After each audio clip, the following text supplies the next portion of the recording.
Well, here we are up at Yalding. I've just parked in the old station here. Had a quick puff on my machine.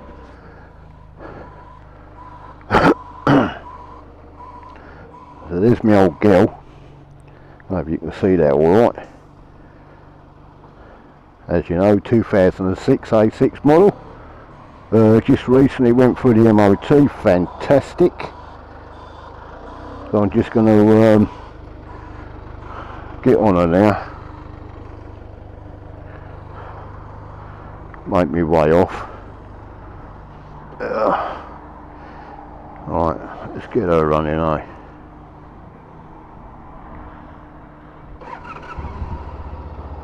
These bikes start a dream, they really do. Well, this one does. I can imagine all the same. Really good. I'll tell you, surprising, you know.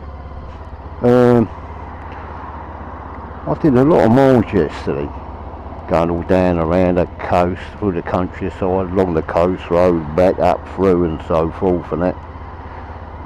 And we've done about 148 miles at that point of half a tank. I just topped her up and I just squeezed in 21 quid.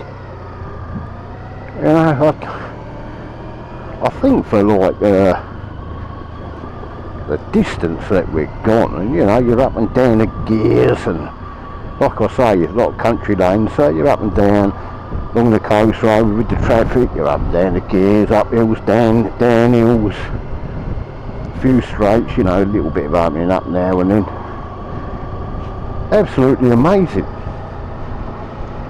I couldn't have done that in my car, mate. And my car's pretty good. It's funny, you know, I mean, I've got a Vauxhall Motor. Now, she's a 2015 model. I've had it some time now. And, you know, you kind of think, I think it's a, you know, I believe it's a 60 litre tank in it. And you think, my motorbike's 29. Basically, half the size of the tank of my car. But what makes me laugh is, you know, I go to get on the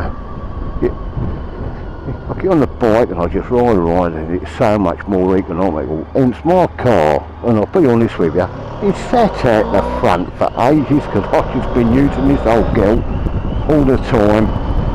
You know, it's reliable, like fuel consumption wise, yeah, it's got to be better than my car. This had very low mileage, and it's really like using this a lot.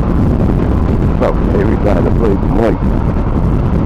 Oh, not really. I mean, gosh, it's 37,700 odd miles. I've not even made a dent in it yet. It's still running in, isn't it? It's basically still running in. You know, I'll tell you what, comfort, beautiful bike. Engine whistles away, but you open her up and she just roars. You know, you get that grunt like, you know. Really good. But here we are, just coming out of Paddock Wood. I've been like Yalding. Go down here, then I scoot down 7 Mile Lane.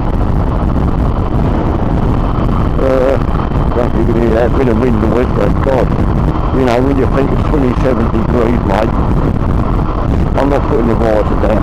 Not yet. I need a little bit of wind, mate. But I do love these lanes. And this girl, she just purrs. She purrs away. You know, stonking motor. Absolutely stonking. Big bike, big presence, you know, like, ain't like you can't see us coming, is it? We take up near enough the road. You know, I've seen these in other colours. I think the black looks gorgeous. I think the grey looks lovely. The red is absolutely beautiful. And mine's silver, as you see earlier, as I said before. But I have to say, now, dirt-wise, I can't talk about the other colours because I haven't had them colours like in this model. But my pan, it don't really show the dirt. So I kind of get like a white cloth right now then. I run it and think, oh, look at all the mud coming off, but you look at the bike and it looks clean. So, you know, there's always a plus and minus side of every light story in there. I've had all different colour motorcycles, some of, I mean motorbikes ain't like a car, they're quite easy to keep clean. I tell you what, I don't regret though, is I had a big custom bike, you'll see in one of my other videos, big old Yamaha st1300, beautiful bike. Oh, she was lovely to ride and everything, and don't get me wrong, absolutely stonking, but oh my god, the amount of chrome on it and elbow grease I had to give it. Oh, it was alright with a pain in the buzzcocks. With the cleaning, all the polishing. You know, you don't put your fingerprints on it, mate. You don't, because get the rag out, get the cloth out, get the rag out, get the cloth out, get the polish out, get the auto sew out. And the other one that I used to get, I can't think what it's bloody called now. It's like a liquid polish for chrome. I think other metals as well, but you know,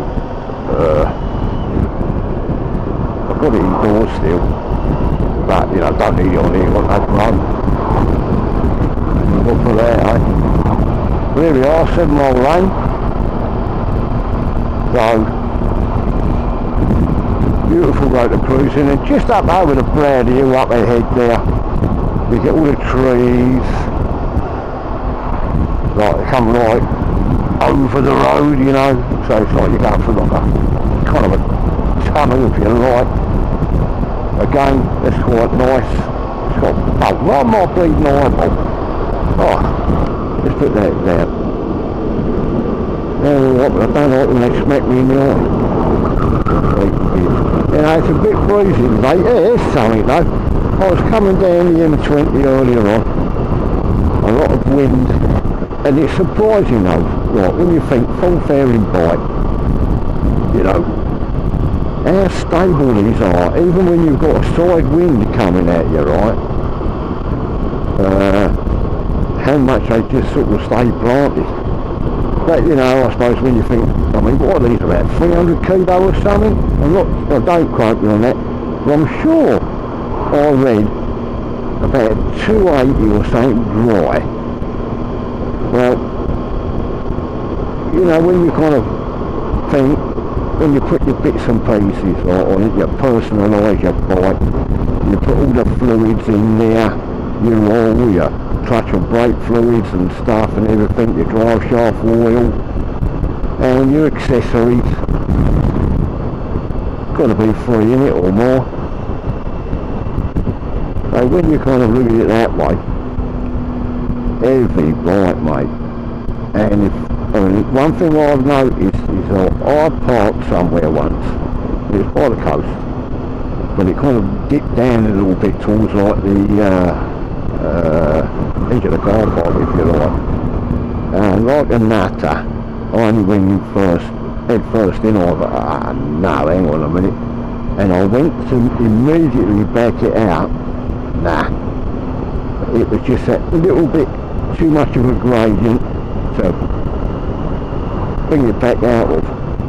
It was bloody horrible. As much as I let go of the front brake lever to try and push it back while sitting on it, it just wouldn't move. If anything, it crept forward. Oh. But to my well, there was a couple of guys there.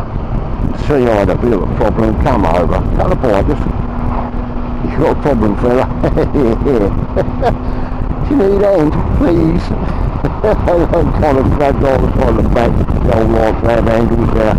gave me a little yank. I only had to come over it about 7 inches. But I just couldn't get over that 7 inches, mate. Just couldn't get her up there.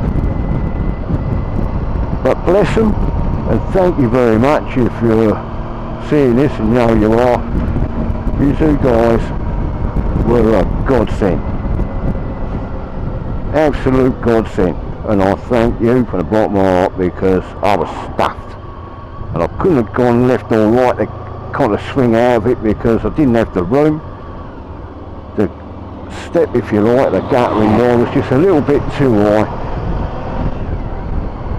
If I've got to go up over it, I think like the bottom of the belly pan would have hit it. You know, so that wouldn't have been no good, and I didn't want to do that. Because this bike, for 2006, believe it or not, like, other than the fault legs down the bottom there, you know, the painted bit, not the chrome on the extensions, the actual bottom legs there. Obviously it's stone chips that come up in it, like, you know, in the water and the, you know, puddles and all sorts of things. They've pitted it a bit, the paint's come away. That's the only thing on this bike that kind of has wrecked it a little bit. But, you know, it was like that last year when I brought it. Doesn't stop it going along, does it? It's just a bit of pain. But I tell you what, I was going to do it last year, never did. I might do it this year when it's laid up for winter. But anyway, that's 7 mile lane out of the way. I'm going to scoop up here to jump on the M20, well, M26 onto the M20.